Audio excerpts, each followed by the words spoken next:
Hello everyone, we are here with our Halloween special. So what is the actual theme for our Halloween special? We've got a bit of a doozy today, so we're actually going to talk about horror stories. And we're going to throw in a couple of great reasons why people don't turn up to an interview. But people give some fantastic reasons We've had some doozies, haven't we? to not turn up to interviews. Started the interview and whatnot, and needed to go to the toilet halfway through. Went to the toilet and just never come back. It's quite a long time ago, but I can't come to the interview. There's a swan stuck in my house. Oh my god, On the phone to the RSPCB. That was an absolute nightmare for me, because I had to come back to bed and go, so, you know the money that I've accidentally given to that guy? He's like, yeah, we're not getting that back. Yeah, there's a few interesting ones that the team have sent through as well. What's quite interesting is horror stories. There's a lot of personal stories for them. There's a lot more horrors for them. Yeah. Dorian told me a good one where you had two candidates offered. Yeah. They were 30 Switzerland, 37k fee, 27k fee. He's thinking, lovely, signed, sealed, delivered. All they've got to do is go and meet the team for like an informal one. Lovely. He thought, right, they're going in today to meet the team. I'll drop them an email, make sure they're okay. Yeah. The first one goes, I've accepted another offer off the table. It happens. It's like gutted, obviously, massive fee, but it is what it is. At least I've got the 37k one going in. Calls the 37k one. He goes, I want to do a presentation about me. I'm telling you now, Dorian, I don't do presentations. Tell them I'm not coming. Oh. So in the space of about an hour and a half, the first thing he saw when he walked in was Bosh.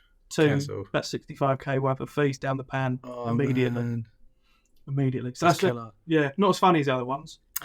No. Especially not for Dorian. Well, we've got one, haven't we, from it's one of my mates' companies, and he was looking for a salesperson. Do you remember this story? Ah, I forgot about Yeah, this. looking for a salesperson. Sorry. So he's sending these guys and girls in, they'll go through a process, and they're looking at this fella and go, yeah, he's definitely the one. He just needs to come back in to meet the CEO to get the rubber stamp in. He's definitely got the job. We're good with this guy. We really think he's one of us. So we arrange that meeting, and fella goes in, no worries, and interview goes great. All the conversation is amazing. And the CEO turns around and says to the candidate, is there any reason why, if you don't get this job, like, what are you going to do? And he goes, well, if I don't get this one, I suppose I could always sell my arse down in Liverpool Street Station. Yeah. And they were just like completely taken back by that. They were like, what? It was like, yeah, I'll just go and pull myself out. Yeah. It's a passing comment. It's stupid in an interview. Shocking. Shocking. Shocking. What do you say, Dr. Hayes? Can't believe it. Can't believe it. The funny thing is, we've not even had a beer before this. I know. It's great. Imagine how chaotic it would be if we'd had a couple of beers. So Keep your mouth closed, I mate. think Michael Not Page had a few beers, to be fair. He's a little bit... What do you say? Yeah. If it was a passing comment, you'd go, what an idiot. But look, we can work through it.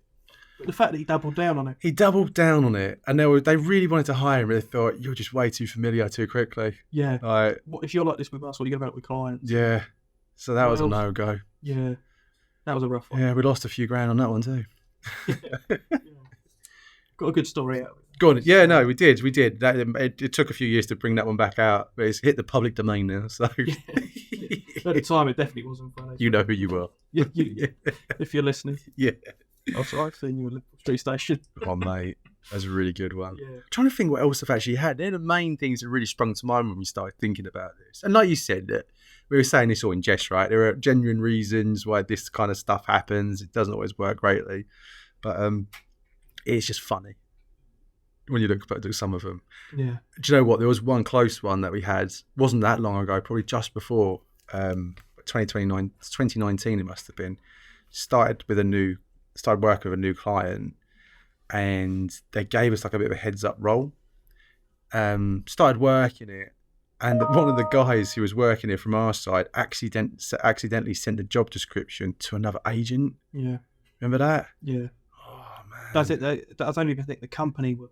No, they weren't. They It wasn't even wanted a heads up role. It's like heads up company. Yeah, it was a heads up everything, and they wanted us to work it and all that stuff, but not to really send it to another agency. Yeah, it's like we're in stealth mode. Keep it under the wraps. Make Yeah. sure you vet who you're talking to. Oh, That Yeah. was disgusting. That was the definition of a schoolboy.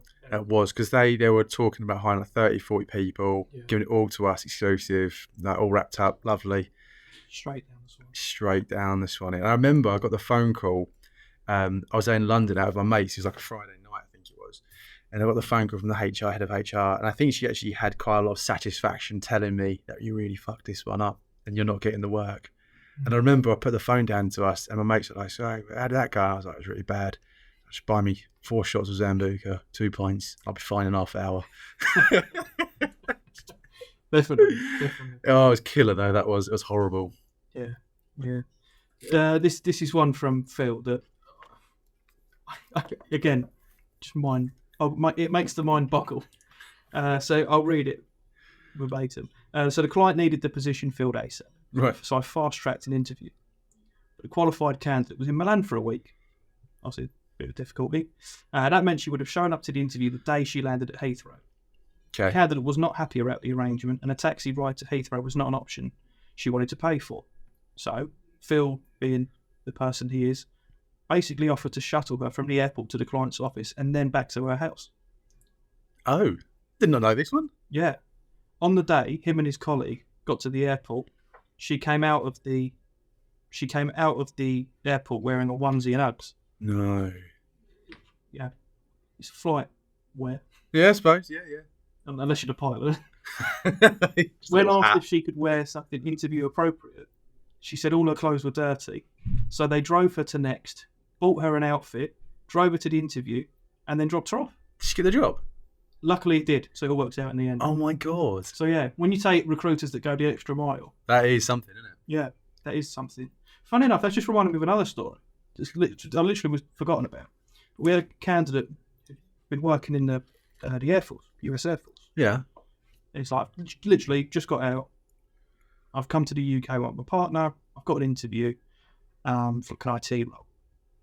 And called the, I think it might have been Callum at the time, called Callum and said, like, look, I've got the interview. I've not got anything to wear. And I'm 6'7". Oh my god. So I can't just order. So Giacomo. I was sitting there, kind of going, just like panicking. Like, what is this guy doing? His interview's in like 2 hours. What do you mean he hasn't got clothes? He can't go. He's like, is it okay if I go in a shirt and tracksuit box? I'm like, if you want to look like a tool, yeah. I didn't say that to him, obviously. I said that to Callum. But fair play to Callum. He just literally said, right, where do you live? Googled it. Went, right, go to this store. This is how much they are. I've just reserved them. No way. Go to the store, pick them up. He was a no anyway. Oh man. And we did pay for the trails, so it wasn't Yeah. coming out of our pocket. But again, it's like, mate, just like, surely, come on. It happens, doesn't it? Yeah, 2 hours for an interview. Is it okay if I wear tracksuit bottoms? No. Yeah, really not. Yeah. Do you remember the story of the guy with the rings? Mr. T. Yeah. Carl. It might be Carl. I can't remember. But there was a candidate. I can't remember what client was or where it was, but he'd done a couple of interviews. It might have been my mate's company, same sort of thing, where done some interviews, all was going really well, dressed appropriately, done a whole lot. But for some strange reason, towards the end of the process, he decided to come in more casual attire and had all these like rings on and earrings in and all the rest of it. And it was quite a client-facing role. And they were like, what's this geezer all about? Like, he's dressed in a suit all nice first of all, and now he's just come out like Mr. T.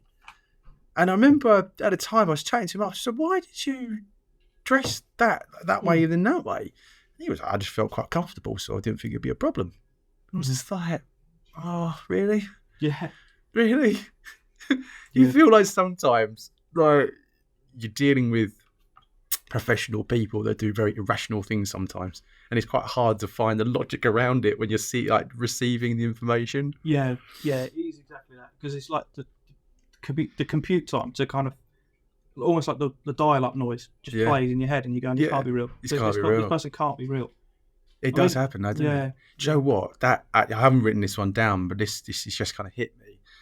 So this was, 10 years ago, I think it was, and I was just doing contract recruitment, and had a client post with a few contractors on site, but there was this one contractor that started for this organisation that just didn't really understand the nature of the business and what they did.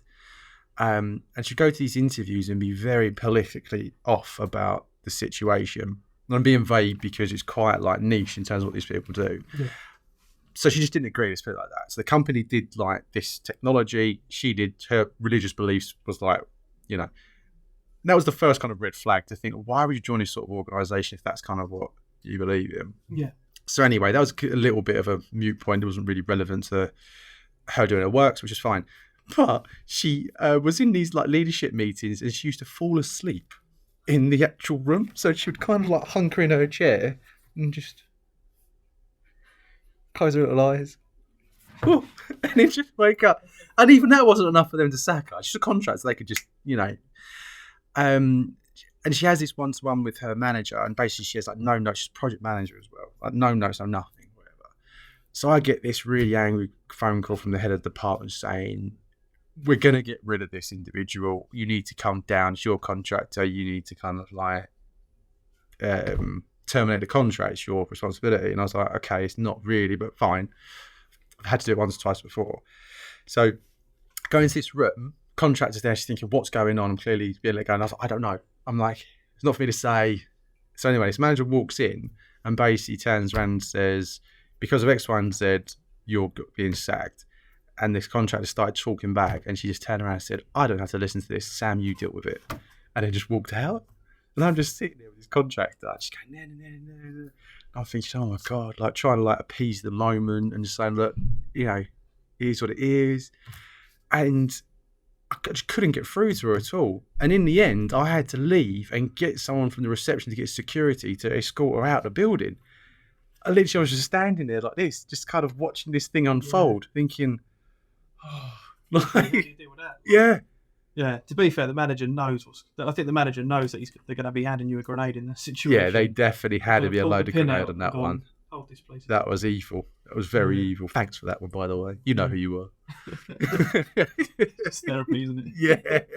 But yeah, there's a few of those. I'm trying to think of ones where the client has been the not the issue, but the client's had the horror story. I suppose there's one where the guy was forging his timesheets. Oh my God, yeah. That was an interesting one. That was back in the day with paper. That was fraud and horror. It's horror for them, horror for us, horror for everyone.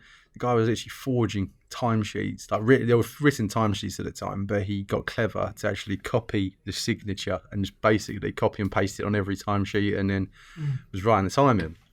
He got away with 3.5 months. But the most ironic thing about the whole lot was he got away with it because he wasn't turning up to work at all. Yeah. So he was putting like 35 hours a week in for 3.5 months and then doing 10.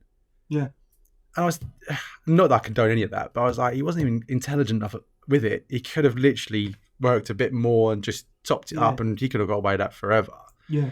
But the fact he royally took the piss, and it was only when they obviously got the invoices through and they started looking at it going, this is a bit strange. Turns out that I think he accumulated something like £27,000 worth of like additional fees. And when we had to confront him about it, he was like, he just said, yeah, I have been doing that. Yeah, I didn't think you would be put out of Yeah, pocket. he was like, I didn't realise you guys would have to kind of pay that. I thought it would just be the company because they're a massive company. I was like, no, we have to pay you, and then that's how this works. Yeah. And he was like, oh right, well I can't pay you back. I haven't got any money. Yeah. So he had And to he get got his mate to do it. And then he got his mate to do it, yeah. We made it a criminal case in the end, and we got our money back, weirdly, after a long time. Yeah. But that will come square again. And funny enough, and that's when things started to get a lot more digital and that kind of thing, obviously, for obvious reasons. But, man, that was a horrible time. Yeah. Good one, though. Yeah. Looking back, you can, not laugh about it, but looking back, you can kind of go, well, that happened. I find it amusing now, Robbie. Yeah. Probably a good word, amusing. Yeah, amusing. Shocking, yeah, we'll put that one down just to... experience. Yeah. Phil's given me a good one actually. No, this actually happened quite recently. I'll kind of read it, but I remember it because I was there. So Phil and I had a meeting in Cambridge, and I think we thought it was supposed to start early than we thought. So I think it was supposed to start like 1 o'clock, but it was already 1:30. So we thought it was already late. But it turns out it was 2 o'clock, so it was half hour early. So we get up to this building in Cambridge. And usually there's like someone lets you through the doors to get to the reception because it's like 2 lots of doors and then reception. So we managed to kind of get through the first door because I think someone kind of went in before us, but we weren't quick enough to get through the second door. So me and Phil get through this first glass door in this kind of waiting area to be let through to the reception area, but there's no one in reception and no one around. And we're just left there. We can't get out the front way. You can't get out to go into the building, and it's like a secure building, so there's no mobile phone reception. Really? Right? So we're both just standing in this glass box, banging on the door. No one's there trying to get out, and we're thinking, this is a joke, isn't it? Like, we're going to be late for the Survival meeting. of the fittest, yeah. yeah. And it was during the summer, so there's no aircon on this bit, so it was getting really hot whilst I was in there. And panicking about missing the meeting. I'm panicking for missing the meeting. It started too. So it was getting towards like 2 o'clock, and it is hot now. We was in there for 25 minutes, and I was thinking, this is like killer, like boiling hot. No one's around. Yeah. Because people must be meetings or whatever. The receptionist isn't there. And it wasn't until maybe just gone 2 o'clock, just by chance, someone walked past the reception and we was like waving, trying to get their attention, finally let us in. And we made the meeting, luckily enough. But I remember we got into that meeting room sweating, like literally. Yeah, nervous, Les. Oh, God. No, actually, I've just been stuck in your foyer for half an Yeah, hour. yeah, man, that was evil. Yeah. Yeah, that's... A real I fun. can't... Yeah, the amount of panic and just... I can't imagine. I'd hate that. Just weird, stuffy, hot, not knowing where to go. Yeah, Yeah. we had that. I remember losing a client over doing it was something sort of similar. It was very early in my career. We used to have like a banking client in the UK, and they had lots of European sites, but their main was in Amsterdam. And they actually invited us out to Amsterdam to go and pitch for all the European work. So me and a couple of the other guys went that were from the Dutch office. They spoke Dutch, I didn't. The guys were me were Dutch, but they spoke English, so it kind of worked.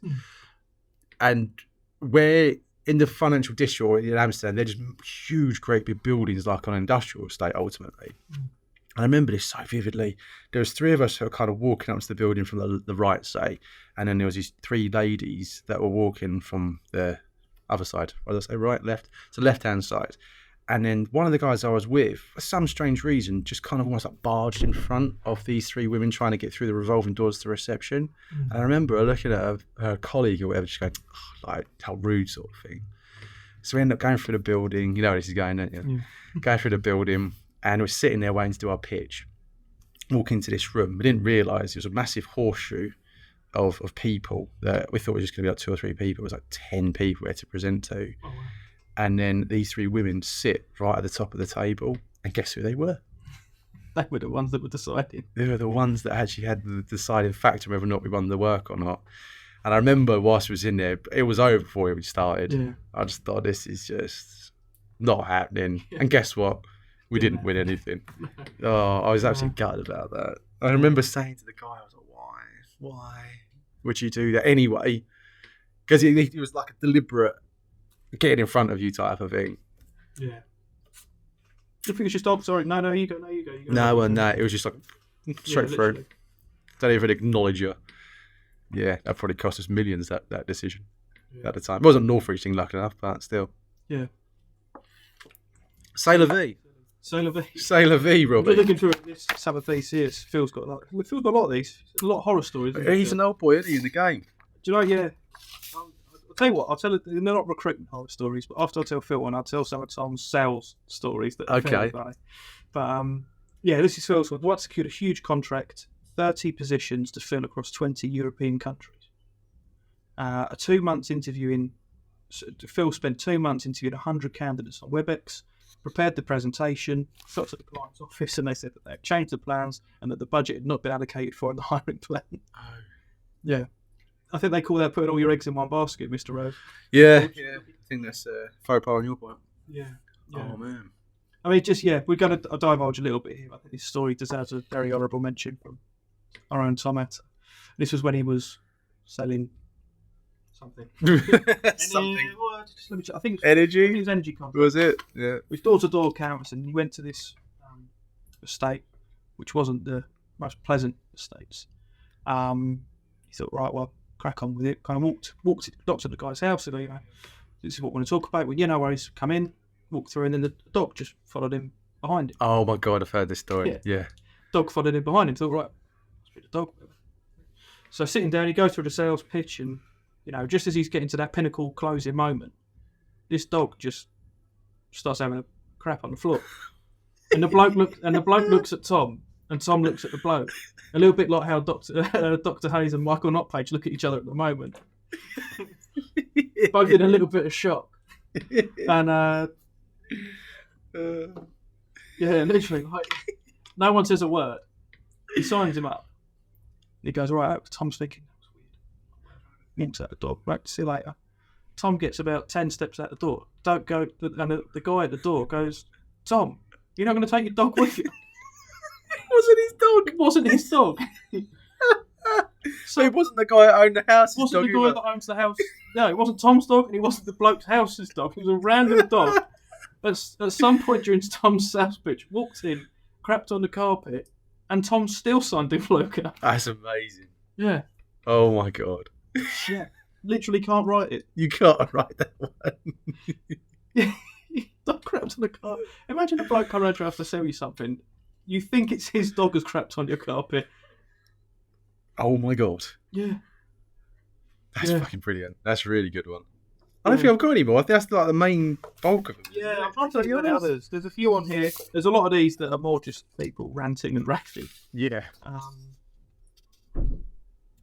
Yeah. Oh, no, Julian's one. I forgot about Julian's one. Oh, go on. So, 3 or 4 week process for a job that was in Switzerland. Company said, we'll offer to relocate you and your wife. And the guy said, yep. All along the way to process it, yep. Got to the deciding moment, like, look, you're going to have to do it. He said, I can't accept the position as my wife did not know that we would have to relocate to Switzerland. I just hadn't told her. No. Yep, the company had already paid for all of their flights to the office. They paid for his flight to meet the team as the last stage. And the whole time he said, yep, he's okay to relocate. He explained that he thought he could only have to be in Switzerland for a certain amount of time and that he could leave his wife in England. Oh my god. So yeah. Brilliant one. Horror one. And the company, I don't think the company were not happy about having to pay for the flight for a guy that said, yeah, I'm not living in Switzerland. Yeah, I'm not going to live there. Yeah. Yeah. I think there's all of them, really. There's a few others on there. There's a few, like I said, few rants and raves. They're crackers, though, aren't they? I'd love to hear other people's stories. Yeah, there's absolutely. Comment your best stories on this podcast. Yeah, and there would be, like, funny things, like funny reasons why people don't turn up for an interview. And they have to be more comical. It can't be, like, dead serious ones. Not looking for that way. Or just stories that are just funny. Yeah, funny stories. And also as an interviewer, it'd be interesting to see what interviewers have said. Yeah, we haven't really had many horror stories from like the client side, have we? Not really. Not that they've told us anyway. No, there's probably stuff that. Yeah, there's probably. Probably the woman who always got drunk on site and nearly smashed their head open. I had one where the guy interviewed from a retail bank, and sorry, there's quite a few of these actually. We did a project to fill a load of retail banking jobs, and my customer service people. One of them, his partner, sat outside basically the bank manager's office taking selfies, and the flash kept blinding the manager. Really? The interview. And I said, yeah. He said, yeah, he's a great guy. I'd hire in a heartbeat. But his missus was at the branch taking selfies with a flash and kept blinding me. Oh my god. We had one person turn up with her mum and her kid. Yeah, I remember that. And just like to the office. It was like, yeah, like, have they got somewhere they can sit? Because I can't leave either of them alone, basically. It's like, that's not going to work out. I don't know how that one goes, though, when you think about it. Because, like, if you can't get childcare, is that a faux pas? Should I know you should try to avoid it if you can. Yeah, but like... I think, depending on the job, I think if you said, look, I don't want to miss this opportunity, I'm here on my little one, like, there's literally nothing I can do. Fair, but your mum as well? Well, that's the piece, isn't it? Why couldn't your mum and the kid just go to the coffee shop like across the road as well? Wasn't it? And I think the fact that it was a retail branch where you're in a high street. Yeah, like, just leave them at Clark's. Just take them to Clark's. Why Clark's? I don't know. Say it on the mic. Could have gone Greg's, Costa. You know, go to Clark's. Yeah, if you ever need to wait around. There isn't a Clark's in the high street though. I don't care. Find one. Make one. Yeah, I don't want problems. Yeah, Clark's is where I went. Probably because I was just reading this at Ugspo and he had shoes on the mic. I totally forgot. Do you know what? I kind of half remember that story now. But yeah. That's a really good one. I think I'm out. I think that's literally... Oh, no. I have got one more. I've got one more that I wanted to talk about. So, when I did contract recruitment, there was a guy. I managed to place this guy like 3 or 4 times in different places, and he was brilliant, really great guy, developer. And I managed to get him this job with a team of like 5 or 6 other blokes who were all blokes. And they used to make like practical jokes on each other. But he was unfortunately the butt of quite a few of them. So he felt like he was getting bullied. And to be fair, this story confirms that. Yeah, if you go back 30 years, he wasn't. If you do it nowadays, he was getting bullied. Yeah, exactly. If you went 30 years, boys will be boys. And nowadays, it's like, you know. But he's a contractor. So he was sitting there like tapping away and whatever, goes to the toilet, comes back, and his keyboard's just not working. And he can't figure out why it's not working. Turns it on and off, not working. He's really getting like really pissed off. And all of a sudden, the keys like just start tapping away. So he thinks his computer's been like hacked. So he's like panicking because he's working for a bank and whatever. And then lo and behold, what he doesn't know is like there's a couple of guys just around him, just like sniggering away. And what they'd done is they unplugged his keyboard, because like actual computers at the time, and the fella behind him had his keyboard plugged into his, and he was just typing all this stuff out. Like, and they all started cracking up and laughing, this, that, and the other. That's what we all thought. But he was not happy. So he ends up, like, gets up, goes, oh, fuck this, that, the other. I'm not working here anymore. Gets his coat and just leaves. Just literally, that's it. He just doesn't go back. Then he rings me and tells me, I'm not going back to that place because I'm being bullied. And I thought, to be fair, it's a lone incident, but if I can imagine it's every time he does anything. It was, and I think he did got off part of a few of the jokes, so he ended up leaving. But man, that was just to receive that phone call. You kind of see the funny side of it, but you kind of go, fair enough. It's funny as a lone incident, but if you're the guy that's sitting there every day, just not so much. Yeah. One other client, and I'm trying to be very careful to not name names or make it obvious. And you know exactly where this is going. Okay. It's a compliance team. Right. And a particular person that had been placed is quite full on. Okay. Quite intense. I think I know what you're talking about. You know exactly what I'm talking about. Right, yeah. It's quite intense. And the head of compliance is kind of like, look, we need to be commercial as well as be it. Computer yeah. I know exactly. We've been working there for a little while. It wasn't a little while. Get on with all of them, how you getting on? And to be honest, I think they still get on today. But it's this particular moment. It's like, what's the matter? The manager got up and told me to fuck off.